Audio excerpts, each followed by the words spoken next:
Chapter 10. This time we have, the time we make. This time I love, the time we take. I'll never ever want this moment and this time to end. So let's take some time to begin again. Song, Time. Artist, The Kind of September. From the album, Meet Me on the Midway. This morning when I opened my eyes, everything is perfectly normal. The sun is shining through the white curtains of our hotel room, and Joni is drying her hair in the bathroom. Sam is lying next to me, smiling with what I can only call absolute delight and giddiness. Oh wait, that's not normal. What the? I croak, half leaping, half falling out of bed. Good morning, sunshine. He greets me with a cheeky grin. Did I miss something? I demand. Incidentally, that's what I came to ask you. What are you talking about? And how did you get in here? Joni let me in, but I'm afraid we have more pressing issues to discuss. And with that, he holds up his phone. His Twitter app is open to a list of trending topics. Notice anything? Right off the bat, no, I don't. There's something about football, something about Kelly Barnett and her new nose job, something about outer space. Please don't tell me they found aliens. Unfortunately, not yet. Never give up hope, though. Okay, what am I looking at then? Sam grins, point to a hashtag that I assumed was referring to something dumb that a celebrity or politician said. Hashtag Melliver. What is me liver? Not me liver. Melliver.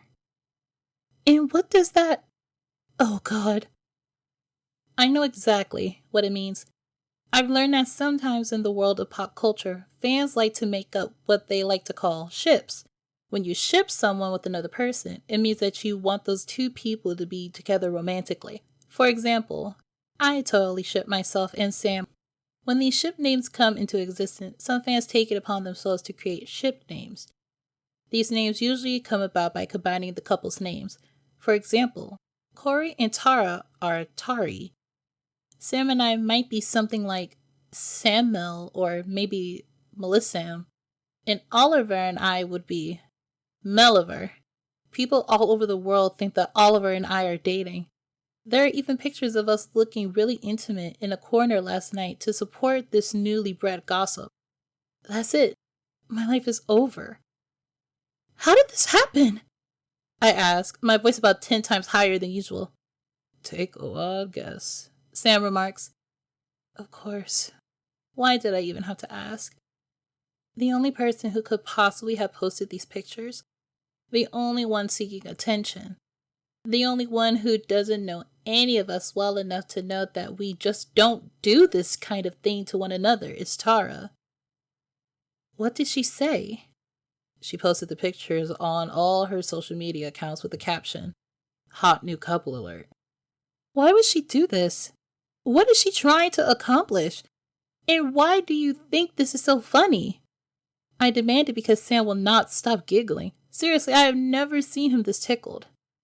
Because this isn't necessarily a bad thing, he says.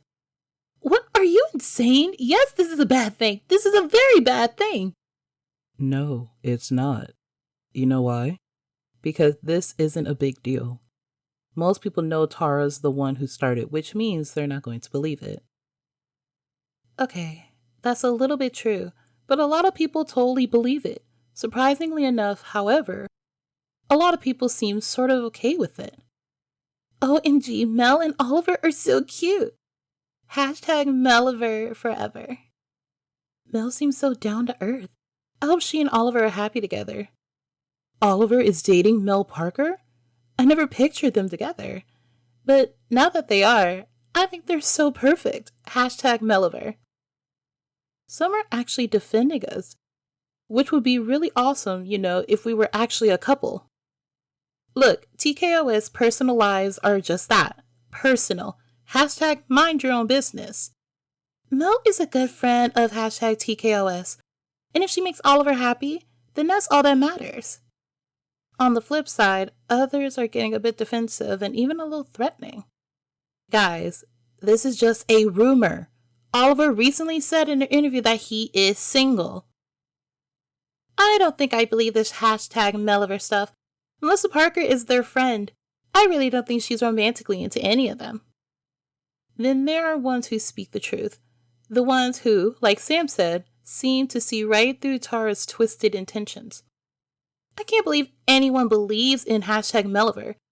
Tara Meeks is the one who tweeted it. Hashtag attention seeker. Yeah, sure, Oliver is dating Mel Parker. If Tara Meeks told you that pigs could fly, would you believe her then? Then there are the ones, particularly the girls who are hoping to one day be Mrs. Oliver Berkeley, that are taking the non-news a bit harder. Oliver, no! You were supposed to wait for me! Hashtag heartbroken. What? Oliver has a girlfriend? This can't be happening! Oliver is taken. I have nothing more to live for. Hashtag Melliver. Hashtag forever alone. Those are the ones I feel really sorry for. I feel like I stole one of the most important people in their lives from them. And I'm not even dating him. I wish I could tweet each of those girls individually to assure them I did not steal their man. Although technically he is kind of into someone else. But they don't need to know that. It's also not a bad thing, Sam continues, because so far, no one from the media is harassing you about it. No one is saying anything bad about you. I like to think that means that if one of us were to date someone that people actually like, then maybe all the rumors and tabloids would go away. Sam, you know I love you, but I think that might be a bit of a stretch, I tell him. Yes, I tell him I love him, but as a friend, of course. I never tell him how much I really love him. Hey, I'm always betting on the long shots. He reminds me as a freshly groomed Joni emerged from the bathroom. Mel, I heard your squeaky voice. What's wrong? File that comment under signs you might have lived with the same person for too long. Tara started a rumor that she and Oliver are dating. Sam answers for me. She what? Joni demands. At first I wonder if maybe she's jealous and that she really does like Oliver after all, and she's just been really good at hiding it. Then I remember that Joni is the most uptight, anal retentive person alive, and that she really hates Tara Meeks. If it makes you feel any better, a lot of people think we're cute, I tell her, feeling a little defeated myself. I'm hoping Sam is right, and is something that will pass very, very quickly. That's it. I've had it with her. I'm going to talk to Corey. Joni announces, grabbing her massive bag of Lord knows what that she carries with her everywhere she goes. He's not here, Sam says. What do you mean he's not here? Let's see, how do I put this delicately? I was absent a roommate last night. I went to bed alone and woke up alone. Your brother spent the night shacked up in a different hotel with his girlfriend. That was very delicate, I tell him. Joni, on the other hand, throws Sam such a venomous look that he actually recoils a little. In fact, he even looks kind of remorseful. Sorry. He apologizes. Look, I know you don't like her, but it's not like Corey is a bad guy or just doing this to upset you. He really likes her. I honestly don't get it, but I know Corey. He's smart and responsible, and he's got a good head on his shoulders. And come on, he's not the first guy to go a bit stupid over a girl. It happens to the best of us. We've noticed. Joni narrows her eyes. She's a little less sympathetic to the constant rumors of Sam's womanizing and hard partying than the rest of us are. Then she relaxes a bit. I'm sorry, she says, sinking down onto the foot of my bed. That was uncalled for. I know I'm overreacting. I hate seeing my brother being used like this. I'd hate it for any of you with a leech like Tara, but I especially hate it for him. I'm supposed to take care of him, you know. I know, I tell her, but the thing is, Corey is a grown man. As weird as it is for me to say that about a guy who not 3 months ago was bragging about his new Batman underwear. Hey, don't be hating on the Batman briefs, Sam interrupts. For once, I chose to ignore him. The point is, I know you feel protective of him, but he's going to make his own decisions, and whatever happens is not your responsibility. Well, actually, as one of our managers, it kind of is. Sam butts in again. Sam, has anyone ever told you that you are exceedingly unhelpful? Joni asks, then she turns to me. What about you? What about me? I ask. Mel, you're one of my best friends in the world. I don't want to see her hurting you like this either. She tells me. Aw, I kind of want to reach out and hug her. But I know Joni really isn't a fan of being touched. Still, she exposes her soft side so infrequently that I can't help but to feel a little loved. Thank you, Joni. I'm okay. But I appreciate it, I say. Then I wonder, what does Oliver think about all this? I don't know. I haven't talked to him. Sam mutters, stretching back onto the bed and resting his head against my pillows. No, don't do that, Joni scolds him. What? He asks. You have a music video to shoot. No going back to sleep. Up. Ugh, Sam groans. But he's back up with a smile on his face. He loves shooting music videos, and I know he's especially excited to get back to Coney Island. I say this with absolutely no bias. I think this will be one of their best music videos yet. That is, if we can keep the drama to a minimum. Corey is already waiting when the rest of us arrive on set. Good morning, amigos, he greets us. He's in a really good mood. That's probably a bad thing. The guys greet him like there isn't an enormous metaphorical elephant stomping around Coney Island, but Joni cuts right to the chase. So, Corey, have you checked Twitter recently? She asks as the rest of the guys disperse. I hang back with Joni just in case she needs any moral support. I also really want to eavesdrop on their Tara conversation. Actually, sis, I haven't. Why? Did Sam get another girl pregnant? Okay, that joke is not funny. Last year, some girl from Tacoma, Washington, whom Sam has never even met, not only claimed that he was the father of her unborn baby, but actually filed a lawsuit requesting he take a paternity test. It was ridiculous. Now, of course, nothing came of it, but it was still a huge mess. But Joni is in no mood for her brother's odd sense of humor. Your girlfriend told the entire internet that Oliver is dating Mel. What? Corey asks. Then he looks at me. You and Oliver are dating? No, Nimrod, that's the point, Joni snaps. Tara is starting up rumors about your friends and bandmates. What do you think about that, Romeo? Well, first of all, I think you need to take a chill pill. And second, I'm sure it's just all a big misunderstanding. Did you actually use the phrase take a chill pill? I ask. Seriously, I haven't heard anyone use that in a real conversation since I was about 9. But Foreman twins stare at me like someone who totally and completely missed the point, which, is kind of fair. But Joni's back to business soon enough. Corey, you don't get it.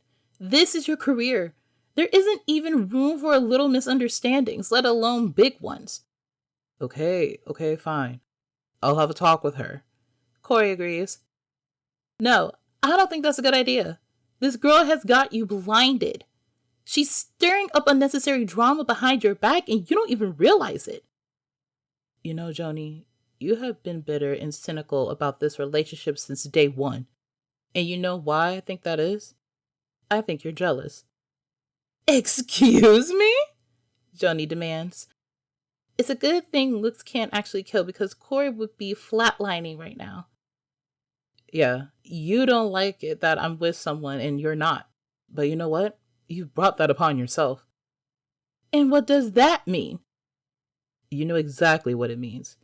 You could have guys lining up to date you if you would just give them a chance. But no, you're still too hung up on Jesse to open yourself up to something new. I actually laugh at that. Aside from me dating Oliver and Sam knocking up some weird girl from Tacoma, Joni still being hung up on Jesse is the most ridiculous thing I've ever heard. That is, until I see the look on Joni's face. She looks exposed, vulnerable, and to my utter shock on the verge of tears. You know what, Corey? You can go to hell. She hisses, and with that she turns and flees the scene. Chapter 11. Won't you take me back to that summer sunset and the way you look at the fire in the sky? And won't you take me back to that beginning of forever? Please tell me you remember us together. Song, Fire in the Sky. Artist, The Kind of September. From the album, The Kind of September. I feel terrible. Joni is still heartbroken over Jesse. Have I really been so blinded and preoccupied with my own hopeless pining over Sam that I didn't notice what she was going through? What kind of friend am I anyway? A terrible one, that's what. I mean, I know that she's changed up a bit after Jesse broke up with her. She doesn't open up as often as she used to.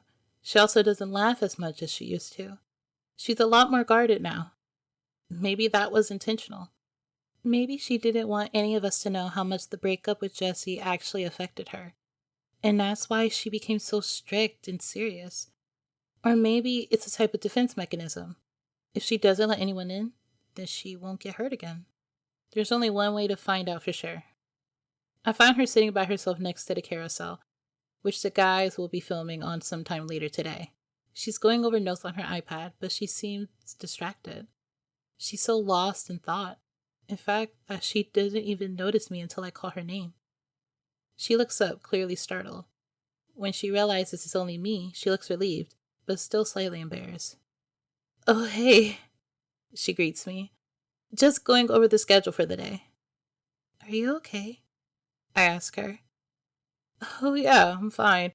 I'm still a little pissed off about those stupid rumors, but I don't want it to get in the way of shooting today." "I meant about Jesse," but Joni holds up a hand and cuts me off. "Mel, you know what? I'm just going to stop you there. I have absolutely no feelings for Jesse Scott. Corey is an idiot if he thinks I do." "Are you sure? It would be understandable if you did. I mean, he was your first real boyfriend." "No, he was a guy I dated briefly in high school. My first real relationship is going to be mature and thoughtful, and not with some pretty egotistical pop star." I think of Oliver and have to bite my tongue. I'm usually pretty good at keeping secrets, but I also like to think that Joni might feel differently if she knew about his feelings for her. Somehow I'm able to fight the desire to spill everything that Oliver told me the night before, but just barely. "That might be the case," I say, taking a seat next to her. "But it still could have hurt your feelings, when it ended." "Mel, come on. You know I don't like talking about stuff like this." "I know, but sometimes you need to talk about it. Otherwise, you carry it all inside and it just sits there, taking up space in your mind that could be used for more important things. Like the cute British guy who is head over heels for you." Joni looks at me and the corner of her mouth lifts into a half smile. "You should be a therapist." "I love that. I could get paid to talk." I smile. The truth is, I would make a terrible therapist. I'm far too obsessive, analytical, and let's be honest here, neurotic to ever qualify for a job in the mental health industry. "You should start with Corey," Joni quips. "Unfortunately, I think infatuation is the most socially acceptable form of insanity," I tell her. "It's also probably the most common." "Yeah," she says shortly. Then she stares back down at her tablet. "So, do you want to talk about it?" I ask. She looks back at me, her eyes softer and somehow lighter than usual. It's not hard to see why Oliver has a crush on her. She's really beautiful, with brown hair that falls in soft curls around her face, even when most of it is clipped up, and big green eyes that give her a look of innocence, kind of like a Disney princess. The thing is, she doesn't want people to see her as beautiful or innocent or any of that. She wants to be admired for her intelligence, her drive, and her accomplishments, not her looks. She was like that even before she started dating Jesse. It's something I've always respected and admired about her. But I'd be lying if I said it doesn't make my day every time a guy tells me he thinks I'm pretty. Finally, Joni sighs. "I'm not still hung up on Jesse. At least, not in the way Corey thinks. I don't want him back. I'm not secretly longing for him to come ravish me in the middle of the night. I want to be okay with him. And I'm not. And I don't for 1 second want him to think that he messed me up so badly that I'm afraid to open up or share my feelings with anyone on the off chance that he'll figure it out. And I can't give him that kind of satisfaction. I just can't. Joni, I don't think Jesse is proud of what he did to you, I tell her. I think he respects you, and I think he really is sorry that he hurt you. He just wasn't ready for a commitment. You know, like you said, it wasn't like you two were engaged or in a long-term serious relationship. You just dated in high school. Most high school relationships don't last. I know, she says. And you're right. I know he felt bad about it. I've just had a hard time forgiving him. That's okay. I still haven't forgiven Sam for telling me that we all have microscopic mites living in our eyelashes. That's gross. I know, right? He told me that in 8th grade, and it still gives me nightmares. Joni smiles at me. Thank you. What for? I ask.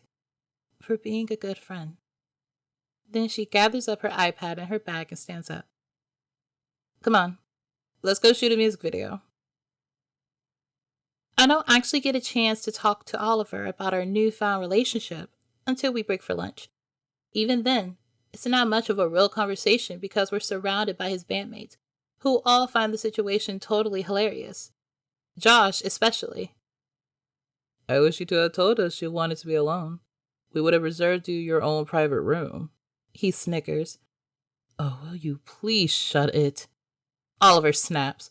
Thankfully, he is just as amused as I was earlier this morning. Hey, maybe Mel could star in our next music video. We could put her on a balcony and have Oliver sing to her. Jesse grins, getting in on the action.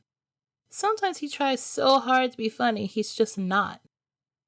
Or maybe we could have them in an ocean liner, holding each other and looking out over the waves, Josh adds. I kinda want to see them pull off the move from Dirty Dancing. Sam grins. I hate all of you, I mutter, taking a swig of soda. I'm just glad that neither Corey nor Joni is here for the conversation. I'm not sure where they are, but I'm hoping they're talking things out. I do too. Oliver agrees with me. Aw, see, you're so perfect together. Josh laughs and draws a stupid heart in the air with his fingers. Josh, I'm warning you, I threaten. But of course, I've got nothing. I'm not devious or quick enough to actually come up with anything good. Besides, Josh knows no boundaries. Once in high school, he set 3 chickens loose in the courtyard. They were all wearing signs that read number 1, number 3, and number 4. I cannot tell you how long the faculty and staff spent searching for chicken number 2 before they figured out that it didn't exist. You see, that is why all threats I make toward Josh are totally and completely empty. I fear retaliation, especially from him. Don't worry, Mel. I've already sent out a tweet explaining that this is all just a false rumor. Oliver assures me. Oh, why? Josh asks. Josh, are you becoming a fangirl? I ask. No. It was kind of entertaining, though, reading all the different opinions on it and seeing how twitchy it makes the two of you. You're a terrible human being, Oliver says. But I'm so cute, Josh protests. Just the other day, a fan tweeted that she wanted to cuddle up with me by the fire in matching onesie pajamas. If that isn't adorable, I don't know what is. I'd actually pay money to see you in a onesie, Sam remarks. So, are people actually responding to what you said? I ask Oliver. Most are. Some are disappointed. Some are convinced that we're just not ready to go public yet. But honestly, I don't think anyone's really surprised, considering the source. Oliver replies. You mean Tara? Jesse asks through a mouthful of turkey sandwich. Yeah, I say. This year for Christmas, I'm getting all of us matching onesies. Josh announces. The results in a group stare from Jesse, Oliver, Sam, and me. Honestly have no idea what exists in that massive space in between Josh's ears. But I'm fairly certain it's not a functioning human brain. What the heck is wrong with you? Oliver asks. Where do I begin, brother? Josh asks and downs the last of his bottled water. Josh doesn't drink soda. He says that the carbonation makes his tongue hurt. And yet, he has about 20 tattoos. Don't those make your skin hurt? Josh is a strange bird. By now, our lunch break is just about over, so we clear our trash away and prepare for the final stretch of shooting. We got all of the sunset and nighttime shoots filmed yesterday, so the guys just need to finish up the daytime bits, which are, incidentally, for the first half of the video, and it will be a wrap. I'm not filming today. Instead, I'm taking photographs of the guys and the sets for the website. Publicity, social media, what have you. As I'm checking the camera to make sure I have the proper batteries, memory cards, and lenses, I hear a high-pitched squeal somewhere off to my right.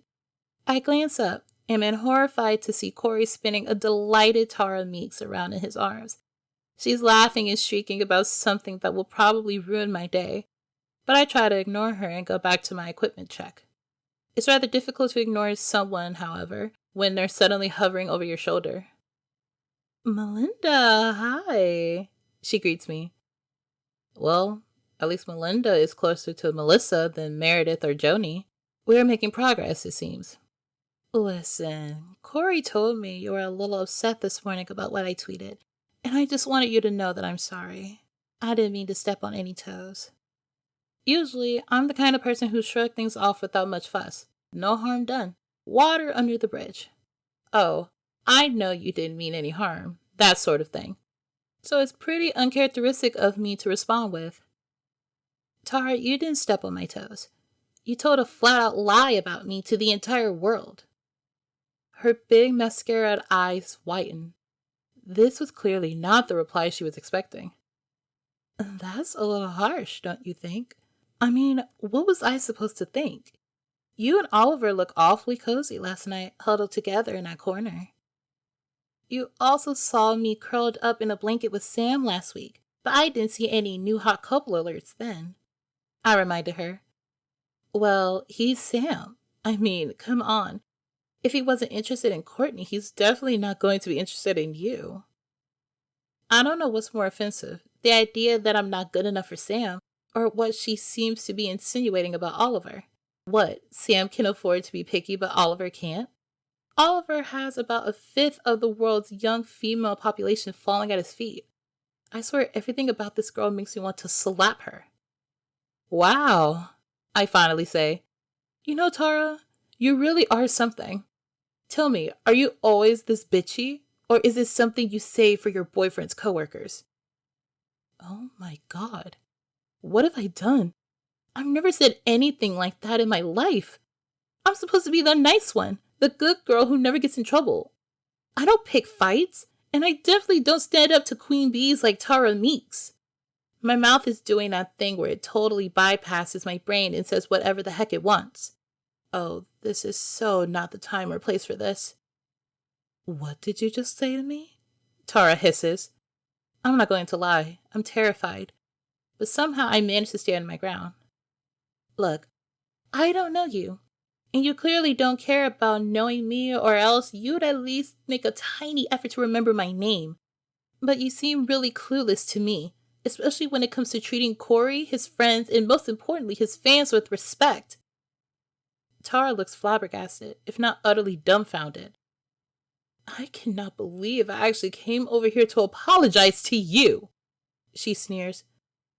Yeah, neither can I. Frankly, you weren't very good at that either. What has gotten into me? I promise you, I am not this person. Something about her is just bringing out the absolute worst in me. I don't like it at all. But I also don't really want to stop it. Tara, meanwhile, is positively seething. She also seems to be calculating, trying to figure out a way to let me know that I messed up with the wrong model. I don't know who you think you are, but let me put things in perspective for you, she says, her blue eyes cool and narrow. I'm dating one of the world's biggest stars. You clean up after him. I have thousands of fans and followers all over the world. You have a camera and a nose that's too long for your lopsided face. People recognize me as someone they want to be. Those same people don't even know that you exist. So if I were you, I'd keep those snarky comments and attitude to myself, because you have no idea what I could do to you. For those wondering, being threatened by a supermodel is a lot scarier than you think it'd be. But I'm not about to let her think she's won or succeeded in her efforts to belittle me. However, before I can dig myself into an even deeper hole, Stan calls over that they're about to start shooting and that I needed to get a move on. Even though I didn't get the last word in, I'm only too eager to get away and have nothing more to do with Tara Meeks. I hope that the feeling is mutual. Chapter 12. And she walks like winter across the room, and I can smell her sweet perfume. Snow like dancing, frozen blue. Winter's dress looks good on you. The northern lights, they shine for you. This winter night was made for two. Song, Snowlight. Artist, The Kind of September. From the album, 17 Times Over. Tonight, I just want to be alone. I spent what should have been a fun and exciting afternoon wallowing in guilt over what I said to Tara. No, not guilt. Guilt would imply that I care about how what I said may have affected her. And I'm a bit ashamed to admit that I don't. I guess that's what I'm feeling right now. Shame. I'm ashamed that I stooped to her level. I've never been that kind of person, you know? I don't say things like that, no matter how upset I am. But I'm so sick of her spreading rumors, and I'm especially sick of everyone else acting like it's okay. I haven't had the guts to face Corey. I'm sure Tara told him everything that happened. I think Sam knows something is bothering me. But they were called for a last-minute radio interview after filming wrapped, so I haven't gotten the chance to talk to him. Besides, he and the guys have got to be exhausted. They don't need to be dealing with drama, especially drama that I created. That's what's bothering me the most. This is so unlike me. I don't stir up drama, especially with people like Tara who specialize in it. But what's done is done. Maybe I can apologize to Corey. That is, if he's still talking to me. I bet you anything Tara has gone crying to him, telling him how mean I am and how I deserve to be excommunicated. To be honest, I'm kind of enjoying having a few hours all to myself. I took a long shower, painted my toenails, I plucked my eyebrows. I basically treated myself to an at-home makeover. It was nice. So often on the road and behind the scenes, I don't pay much attention to what I wear or how I look. Now I'm alone in Joni's in my hotel room, lounging on the bed and watching Titanic. True, it's not the best movie to watch when I'm already feeling a little sad, but at least it's quality. That's all that really matters. About halfway through the movie, someone knocks on the door. It's probably Joni, but it's not like her to forget her key. When I open the door, however, Joni isn't the one standing there. It's Sam. Hey, I greet him. It's funny. You'd think right about now I'd be fighting an impulse to run into the bathroom and check my reflection and make sure I look alright. But I'm not lying to you when I say Sam and I have seen each other at our absolute worst. He stuck by me after my wisdom teeth extraction, and I camped out with him on his couch after he came down with a terrible case of food poisoning. The fact that I came out of that situation still totally infatuated is, quite frankly, a miracle. Seriously, if I saw any other guy puke into a trash can beside the sofa, I'd be gone like that. Long story short, the only reason I'm blushing right now is because Sam showed up unexpectedly, not because he caught me in my pajamas and post-shower hair. Sure enough, he comments, "You look cozy." "Yeah," I reply. "Just kind of having a relaxing evening. How was the interview?" "It was fine. Just talked about the album, had a few laughs." "That's good," I say. I'm hesitant to ask Sam if Corey said anything about Tara, because I'm honestly not sure if I want to know the answer. But I also know that I probably won't be able to face Corey until I find out if he's upset. So, did Corey say anything? You know, about anything that may have happened this afternoon? "You mean the thing where you accused Tara of being a very non-family friended word? A liar? And an all-around horrible human being?" "Yeah, he may have mentioned it." He said, leaning casually against the doorframe. Is he mad at me? "Well, Tara definitely is. But you know Corey, he's on everybody's side. He told her he was certain you didn't mean it, and said that you were just looking out for Oliver." God, he gives me way too much credit. "Yeah, that's what I said." Sam remarks. I throw him a look. "Kidding." To tell you the truth, I'm kind of proud of you. Why? I mean, I'm glad to hear it, but I don't understand it. I'm not proud of me. I think there's a time and a place for everything. I think you know when something needs to be said and when you need to keep your thoughts and opinions to yourself. And I think that something needed to be said to her. Maybe not exactly the words you used. Sam doesn't like cursing. It's funny, because he is such a guy in so many ways, but unlike his bandmates, 3 of whom swear like sailors, he preferred nicer words. But the overall gist, I think she needed to hear. I don't think she really sees any of us as real people. I don't think she does either. And that brings any and all talk of Tara Meeks to a close. It's for the best. I'm sick of thinking about her. So, is this your big plan for the evening? Sit around and watch sad girl movies all by yourself? Pretty much. That sounds like a terrible night. You know what you should do? Go with me to Josh's room for a game night. A game night? I ask. Yeah.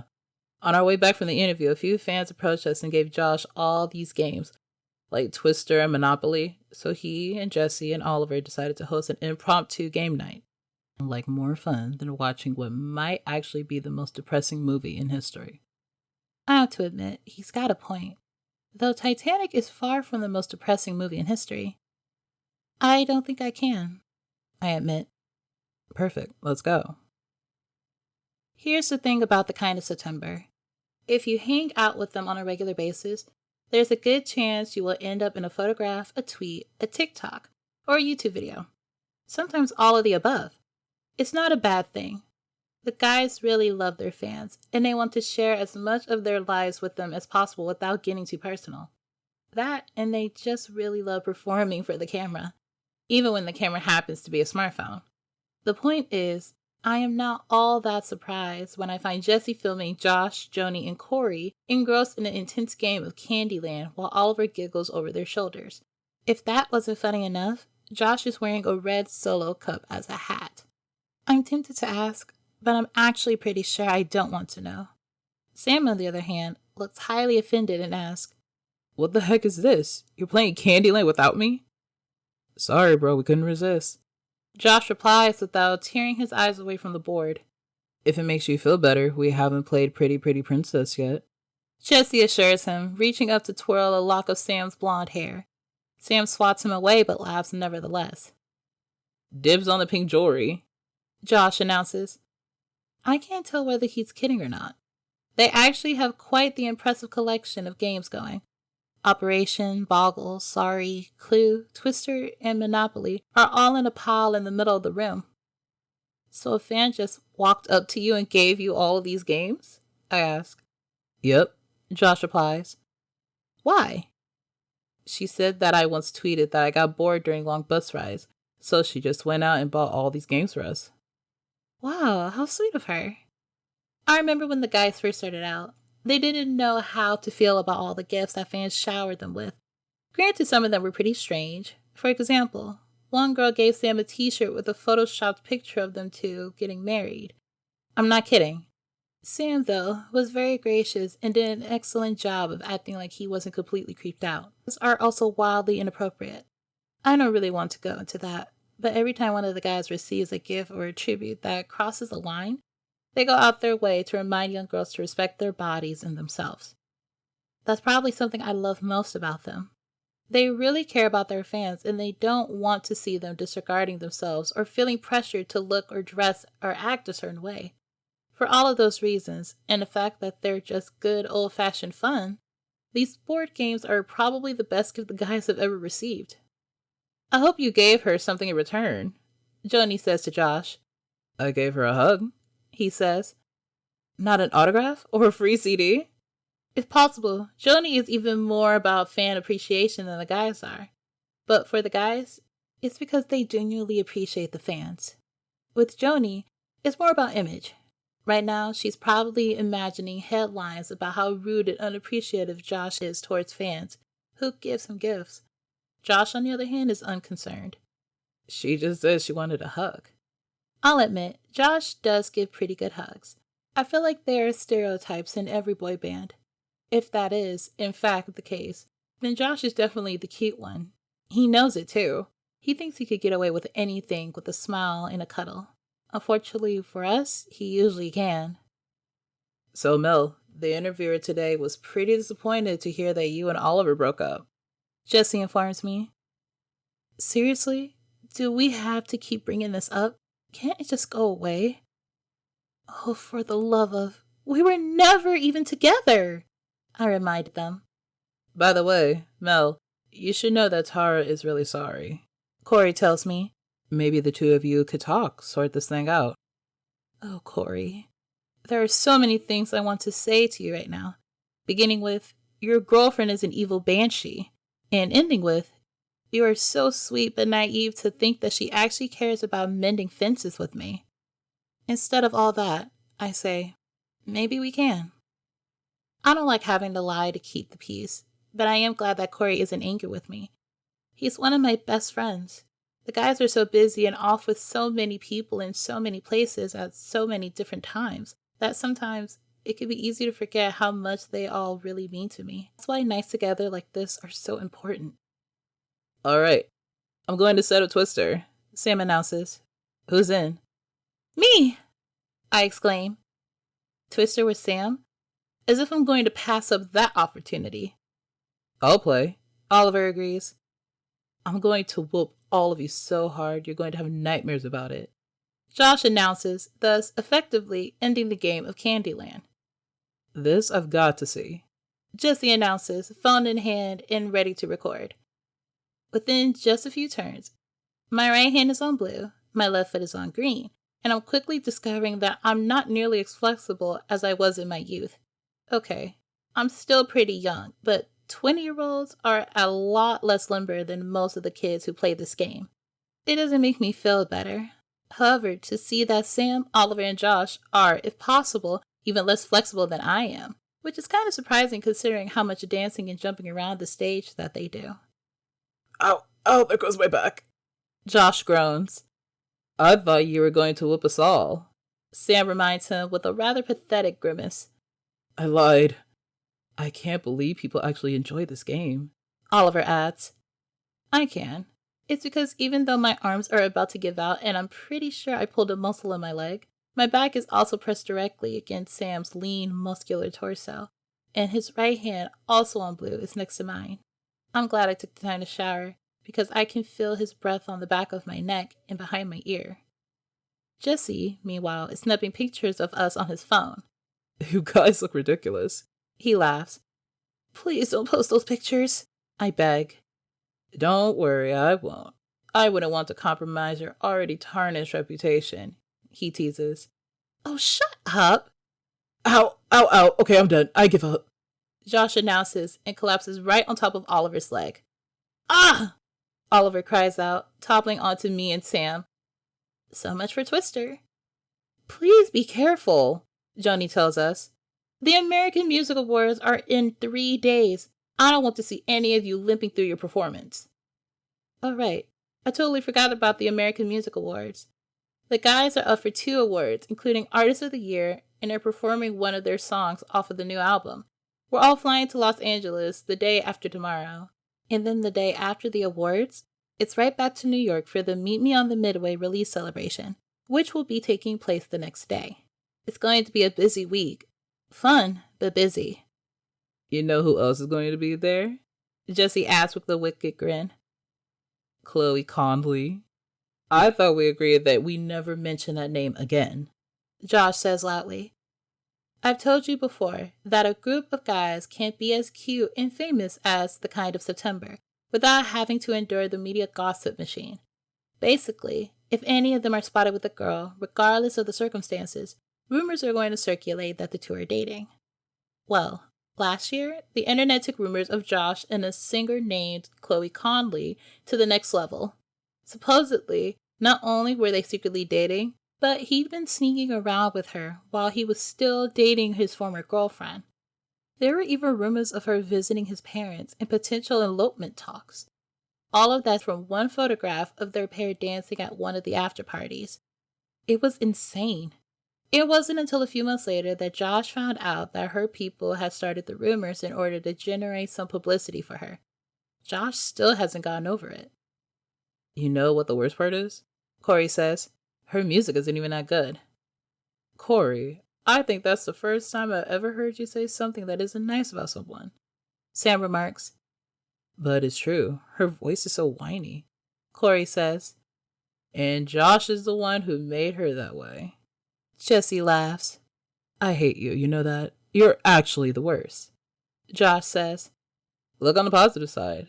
You've only got one fake ex running around the award show. Sam's got hundreds. Oliver reminds him. Lucky me. Sam sighs.